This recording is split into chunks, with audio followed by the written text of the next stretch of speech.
Olá pessoal, então vamos dar continuidade aqui à nossa terceira aula e vamos falar um pouquinho sobre células unitárias, né? Células unitárias, para que elas servem, né? Como a gente falou anteriormente, um material que tem uma estrutura cristalina, ele tem um arranjo periódico de átomos no espaço. Então os átomos se organizam de maneira periódica no espaço.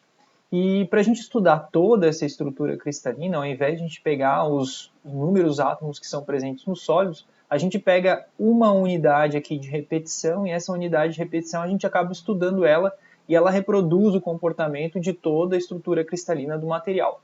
Então essa unidade de repetição aqui, que seria a menor unidade de repetição, que simboliza ou que demonstra o distanciamento entre os átomos, o ângulo que estão entre os átomos aqui de posicionamento no espaço, a gente chama de célula unitária. Então, a célula unitária é como se fosse a unidade básica aqui da estrutura cristalina que se repete ao longo de todo o espaço, né?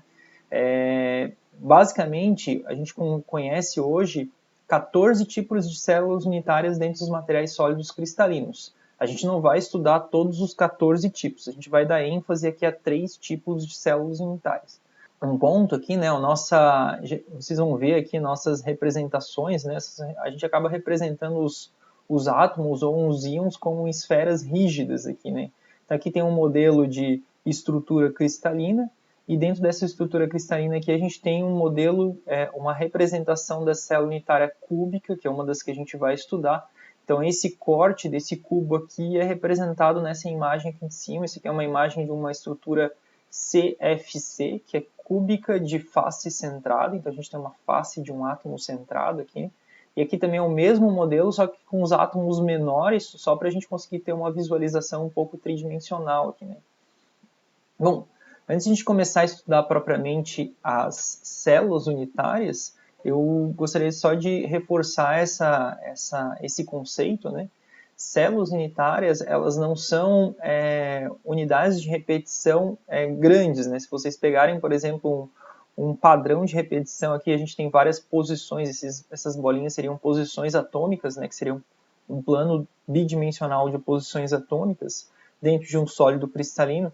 Então, as células unitárias, elas poderiam, se vocês fossem pegar, né, vários paralelepípedos aqui e mostrar como sendo células de repetição. Mas a célula unitária, como definição, é o menor conjunto que define toda a estrutura cristalina.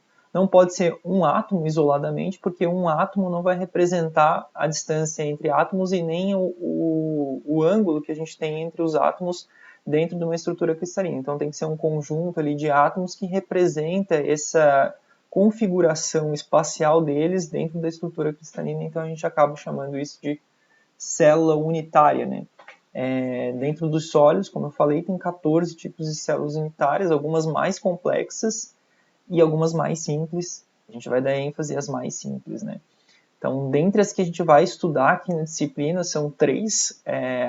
Duas são cúbicas, a cúbica de face centrada e a cúbica de corpo centrado, e uma é uma hexagonal, uma estrutura um pouquinho mais complexa, né? O motivo de a gente estudar essas estruturas e não as outras 11 células unitárias é porque elas representam aí 90% dos materiais sólidos, são as estruturas mais compactas, que os átomos estão mais compactos dentro do sólido cristalino, né? E além disso são as mais simples, né? Então a gente vai começar estudando as mais simples e eventualmente no futuro, se vocês forem trabalhar com uma célula, com material que tem uma célula unitária mais complexa, uma romboédrica, triclínica, enfim, depois a gente vai falar um pouco sobre os outros modelos de células unitárias, vou mostrar para vocês e vocês vão ver que realmente são mais complexos, né? Aí, eventualmente, se vocês forem trabalhar com isso no futuro, vocês vão ter que estudar isso individualmente, né? Então, vamos começar um pouquinho sobre a célula unitária cúbica de face centrada. Geralmente, a gente usa esse acrônimo aqui, CFC, né? Cúbica de face centrada, para cúbica de corpo centrada, CCC, e hexagonal compacta, HC. Bom, essa aqui é a célula unitária cúbica de face centrada. Ela é chamada cúbica porque ela é um cubo, né? Então as dimensões da célula unitária, ela tem 3 arestas, a aresta A, B e a aresta C.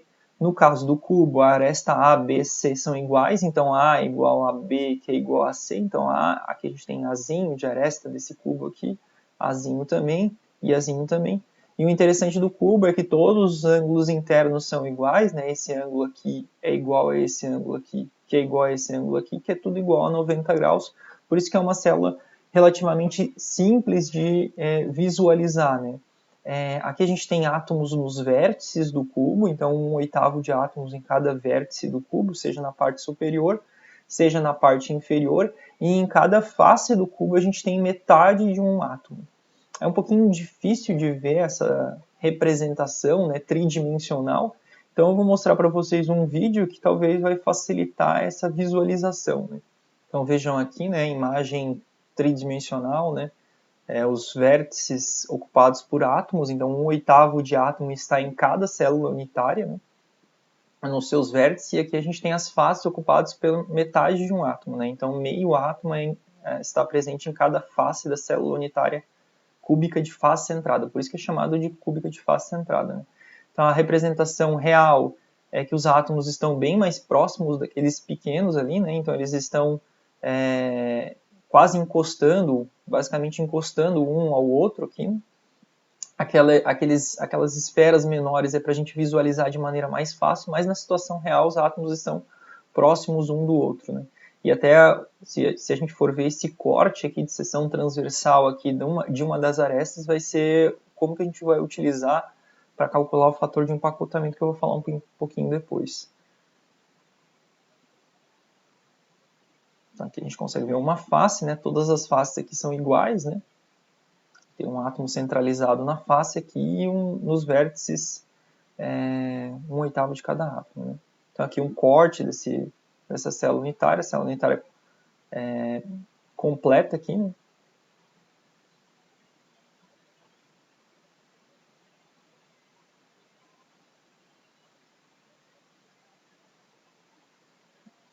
Interessante também a gente visualizar quantos átomos estão presentes nessa célula unitária.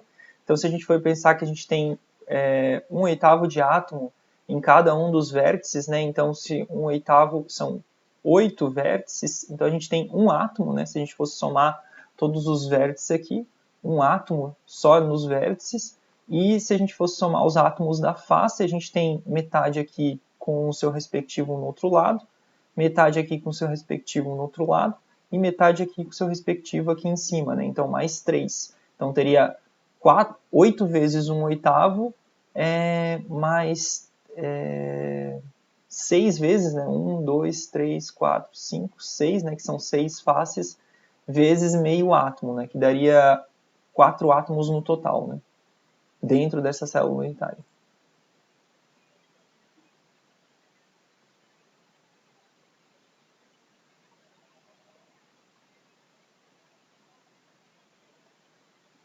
Então, aqui ele comenta isso, né, no vídeo.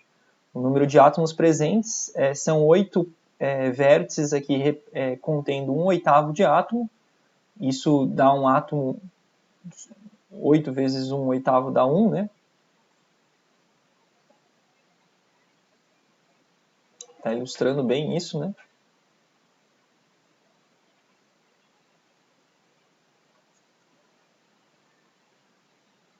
E a gente também tem o número de átomos presentes nas faces. A gente tem meio átomo em cada face.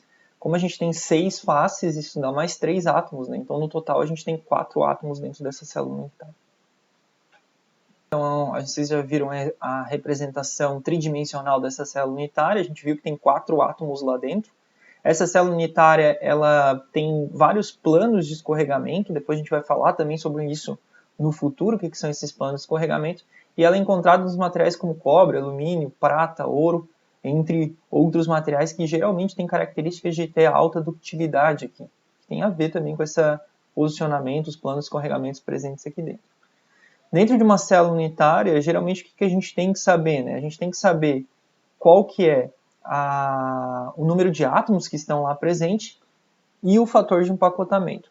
O fator de empacotamento é qual é o percentual da célula unitária está sendo ocupado efetivamente por átomos e qual é o percentual daquela célula unitária que estaria sendo ocupada por vazios, né? Como que a gente calcula o fator de empacotamento de uma célula unitária? Imagina que eu tenho um determinado copo, né? um copo de tomar água normal, e eu quero encher de bolinhas bolinha de gude, por exemplo, né? Aí eu enchi de bolinha de gude e eu falo para vocês, ó, eu quero saber o quanto que desse copo aqui em volume está sendo ocupado por bolinha de gude e o quanto está sendo ocupado por vazios entre essas bolinhas de gude. Então, para fazer essa conta, uma das maneiras é vocês calcularem ou saberem o número de bolinhas de gude que estão lá dentro. Vocês sabem o volume dessas bolinhas de gude, né? Então, o volume de uma esfera é 4/3 de πr ao cubo. O número de bolinhas de gude eu sei, que eu coloquei lá dentro desse copo. Eu pego esse número aí e divido pelo volume do meu copo, o quanto que cabe lá no meu copo. Aí eu vou ter uma noção de qual percentual, ou qual a fração de volume que está sendo ocupado por bolinha de gude e qual é a fração de volume que está sendo ocupado ou desocupado, né, que não tem bolinhas de gude lá, está presente somente vazios. Dentro da célula unitária é exatamente a mesma coisa que a gente faz. Para descobrir o fator de empacotamento, o que a gente faz? A gente vê um número de átomos que estaria presente dentro da célula unitária, que no caso a gente tem 4 átomos, como a gente viu anteriormente. A gente multiplica pelo volume de um átomo e a gente assume que o volume de um átomo é uma esfera perfeita, né? Então 4/3 de πr ao cubo, e divide pelo volume da nossa célula unitária. Como a gente tem um cubo aqui nessa célula unitária, né, o volume de um cubo é aresta ao cubo. Para a gente conseguir fazer essa conta, a gente vai ter que encontrar uma relação entre o azinho aqui, que é a aresta, e o raio do meu átomo.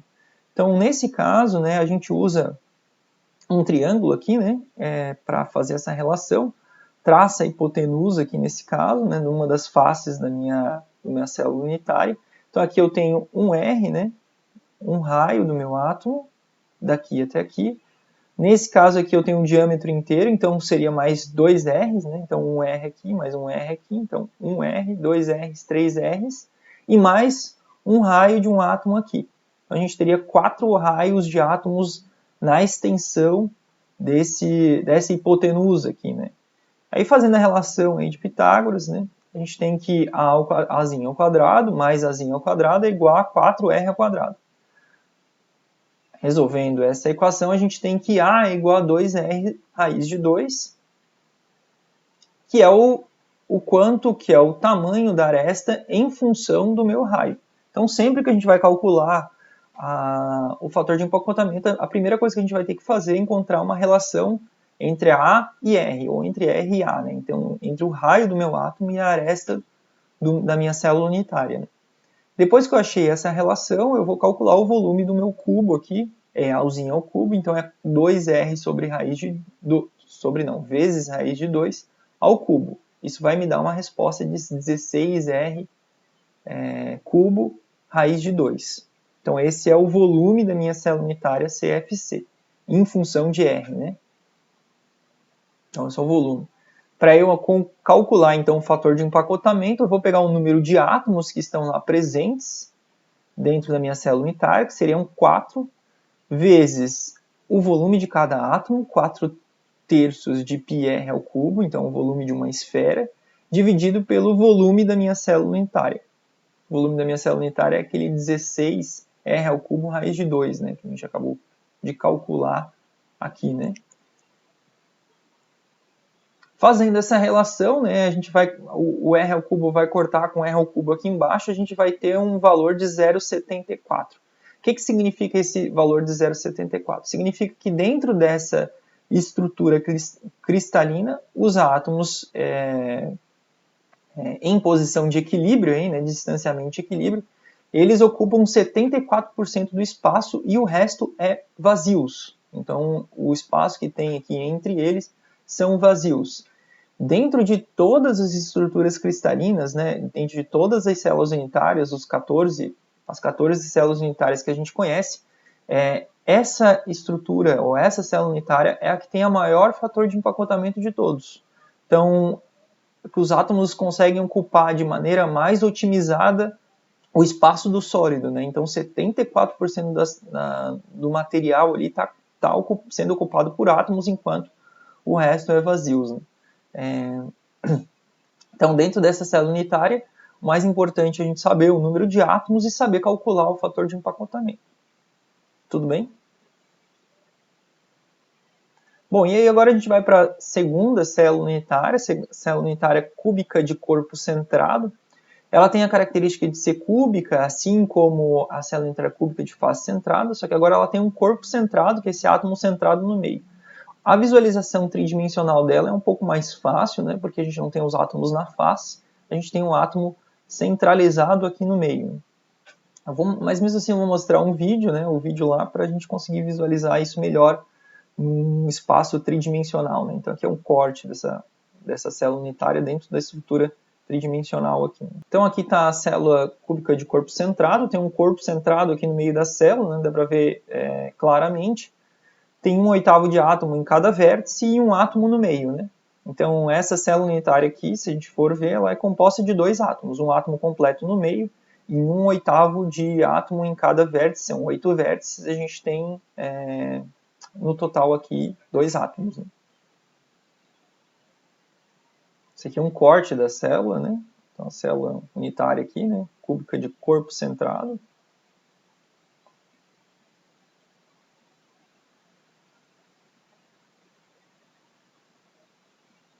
Acelerar um pouco aqui, né? Então 1/8 de átomo em cada vértice, 8 vezes 1/8, a gente tem um átomo total nos vértices, né?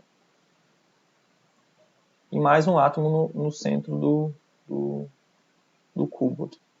Bom, pessoal, então nessa estrutura a gente tem 2 átomos no total. Um átomo no centro e mais um átomo nos vértices, né?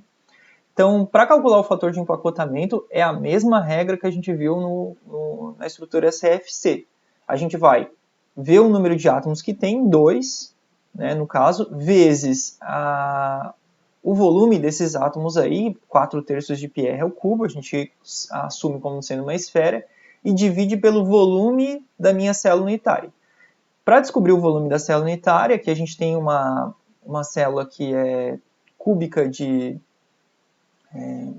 corpo centrado, né? Então aqui a gente tem o tamanho de aresta aqui, que é o Azinho, o volume dessa aresta aqui o volume dessa célula aqui é A ao cubo. Então a primeira coisa que a gente vai ter que fazer é encontrar a relação entre A e R. Aqui no slide eu já coloquei a resposta, mas eu gostaria que vocês tentassem fazer isso, né? E daí depois no Moodle lá eu vou colocar a resolução disso aqui, vocês conseguem ver se vocês chegaram nessa relação ou não. Essa relação é relativamente fácil de fazer, ela basicamente, em vez de trabalhar com um triângulo, a gente vai trabalhar com 2 triângulos aqui, né? E a resposta do fator de empacotamento é resolvendo essa equação, então 2 átomos vezes 4/3 de πr ao cubo dividido pela Azinho ao cubo aqui, né? E a gente vai chegar num fator de empacotamento de 0,68. Então significa que 68% da minha célula unitária está sendo ocupada por átomos. Só para dar uma dica aqui, né? Nesse caso, a gente vai trabalhar com 2 triângulos, né? Então, o triângulo que vocês podem traçar é essa diagonal maior aqui na célula unitária, desse vértice aqui até o vértice lá de trás, né? E isso representa 4R, né? Então, essa diagonal maior do cubo aqui representaria 4R, daí vocês podem fazer um triângulo aqui dentro do cubo, e depois outro triângulo, e assumindo essa parte de baixo aqui como sendo hipotenusa. Gostaria que vocês tentassem fazer, e daí depois olhassem a resolução, ver se vocês chegam nessa relação aqui, e depois nas contas aí de fator de empacotamento do CCC. Tudo bem? Bom, e aí por último, né, a gente vai ver a célula hexagonal compacta. Ela é um pouco diferente da célula das estruturas cúbicas, porque ela não tem mais um perfil cúbico, né? Ela tem um perfil agora hexagonal. Então é um pouquinho mais difícil de visualizar ela, né? E até um pouco mais difícil de fazer as contas aí de fator de empacotamento, mas nada que seja muito complicado, né? Então aqui a gente tem a estrutura com os átomos que a gente consegue ver aqui, essa distribuição.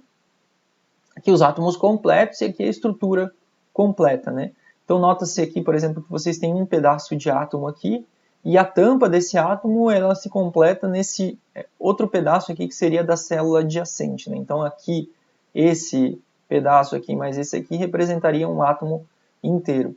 Eu vou tentar mostrar um vídeo para vocês também para a gente visualizar isso Então, pessoal, esse vídeo aqui mostra a montagem de uma estrutura hexagonal compacta, né? Dá para ver em 3 dimensões aqui a estrutura, talvez seja um pouquinho mais fácil de visualizar do que aquelas que vocês têm nos slides, né? Então, pessoal, aqui nesse vídeo dá para ver um pouquinho melhor essa estrutura numa configuração tridimensional. Então, a gente tem 2 átomos aqui nas pontas, né? Que são esses em amarelo. Ele já apagou aqui, mas tem duas metades de átomos aqui para dentro da célula unitária. Então, somando dá um átomo, né, as 2 metades. Na região central, a gente tem o equivalente a 3 átomos, que seriam esses em verde aqui, né? A gente tem uma altura aqui de C dessa célula unitária, e essa célula unitária de altura de C equivale a 1,63 A aqui. Isso vai facilitar um pouquinho depois a gente nas contas, né? Mas depois eu vou mostrar para vocês como encontrar essa relação. Outra coisa que acontece também, como a gente tem um hexágono aqui em cima, essa estrutura hexagonal, né? É como se a gente tivesse uma pizza cortada em 3 fatias, né? Então a gente tem um ângulo aqui de 120 graus aqui, né? Então cada 3 átomos, ou cada 3 120 graus aqui, representaria uma metade de um átomo. Então, imagina que a gente tem 120 graus aqui, mais 120 graus aqui, mais 120 graus aqui. Então a gente tem a metade de um átomo aqui cortado. Com a outra metade aqui, isso aqui soma um átomo, né? Essas 2 metades aqui. Aqui embaixo a mesma coisa, metade de um átomo aqui, metade de um átomo aqui, soma outro átomo. Então a gente já tem 2 átomos aqui. As 2 metades em amarelo representam mais um átomo, então a gente tem 3 átomos aqui, e 3 átomos centralizados, a gente tem 6 átomos dentro dessa estrutura cristalina. Então, a primeira coisa que a gente sempre tem que saber é quantos átomos tem dentro dessa estrutura cristalina, e nesse caso aqui a gente tem 6 átomos no total, né? Bom, e daí para a gente saber o fator de empacotamento dessa célula, né, sabendo que a gente tem 6 átomos no total aqui, o que a gente vai fazer? É a mesma regra que a gente viu até então, o número de átomos vezes o volume da esfera, são 6 vezes 4/3 de πr ao cubo, dividido pelo volume da minha célula unitária. Só que agora o meu volume da célula unitária não é mais um cubo, é um volume de uma estrutura hexagonal aqui, né? E qual que é a relação entre A e R, né? Qual que é a relação, como que eu vou achar o volume dessa célula unitária em função do raio do meu átomo? Bom, eu posso dar uma dica para vocês, é que essa altura aqui seria representante a C, ela equivale a 1,63 A. Entretanto, há algumas maneiras de fazer algumas relações trigonométricas aqui para vocês conseguirem encontrar essa relação. Então, novamente, eu vou deixar para vocês como desafio tentar encontrar essa relação aqui de volume dessa célula unitária em função do R. Depois eu vou postar isso aqui no Moodle, a resolução, e daí vocês podem ver se vocês chegaram nesse volume aqui. Calculando o volume, né, vocês vão conseguir calcular o fator de empacotamento, e o interessante é que o fator de empacotamento vai dar como resposta 0,74. Então aqui nesse caso, 74% da minha célula unitária está presente, ou está sendo ocupado pelos átomos, e o restante está ocupado por vazios, né? É o mesmo número da estrutura CFC, então ela também empatado junto com a CFC, ela é a estrutura cristalina que tem um maior fator de empacotamento dentre todas as células unitárias aí. Bom, uma das coisas interessantes, né, de trabalhar com células unitárias é que a gente consegue calcular a densidade verdadeira de um determinado material. A densidade verdadeira, ela representa um material que não teria nenhum tipo de defeito, nenhum tipo de imperfeição lá no meio. O que a gente faz para calcular a densidade verdadeira? Como a gente sabe quantos átomos ocupam uma célula unitária, a gente sabe o tamanho da aresta do átomo em função do seu raio, a gente tem o peso atômico do material, né, o peso, a massa que ocupa um átomo desse material, a gente consegue fazer uma relação de massa que a gente tem dentro de uma célula unitária com o volume que isso ocupa no espaço. Isso se refere à densidade verdadeira. Por que é densidade verdadeira? Porque não leva em consideração nenhum tipo de defeito lá dentro do material. Entretanto, né, a densidade real, né, que é aquela que a gente calcula, a densidade que a gente faz através de experimentos de picnometria, densidade de Arquimedes, ela vai sair um pouco dessa relação, né? Vai fugir um pouco dessa relação, porque o material tem defeitos, né? A gente vai falar sobre isso, esses defeitos mais para frente. Então existe uma fórmula aqui que a gente consegue correlacionar a densidade verdadeira com o número de átomos aí de uma célula unitária aqui, vezes o volume, vezes o peso atômico, né? Quantos gramas tem em um mol desses átomos aí, dividido pelo volume da célula unitária, vezes o número de Avogadro, que é o número de átomos que tem em um determinado mol, né? Que é uma constante. Então, fazendo essa correlação aqui, essa relação também dá para fazer através de regra de 3, né? Não precisava ter uma fórmula para isso. A gente consegue calcular a densidade verdadeira de um determinado metal, de um determinado material. Então, eu deixo aí também como exercício, o terceiro exercício da aula de hoje, é fazer essa resolução aqui, né? Utilizando a tabela abaixo, calcule a densidade do cobre, sabendo que o seu peso atômico é 63 gramas, 63,5 gramas por mol. Então, a gente vai aqui no cobre, copper, a gente vê a estrutura cristalina, cúbica de face centrada, está em inglês essa tabela aqui, tá? O raio do cobre está aqui, né? Então, eu tenho já o raio. Com o raio, eu consigo calcular o volume da minha célula unitária. A gente sabe que é uma estrutura CFC, então a gente sabe qual que é o número de átomos que tem lá dentro dessa célula unitária. A gente tem o peso atômico aqui do meu cobre, que passou no enunciado, e o número de Avogadro aqui, que é uma constante, né? Então a gente consegue pegar esse número de Avogadro, que é uma constante, e fazer essa resolução e calcular a densidade do cobre. Então eu vou deixar como exercício para vocês calcularem essa densidade do cobre, e logo em seguida vocês vão na internet, procuram densidade de cobre e ver se o valor que vocês calcularam está próximo ou não do valor real, né? Deve estar próximo, né? Apesar de ter defeitos dentro do material, o valor deve estar próximo do valor real, né? Tem que funcionar, né? Tem que fazer sentido, né?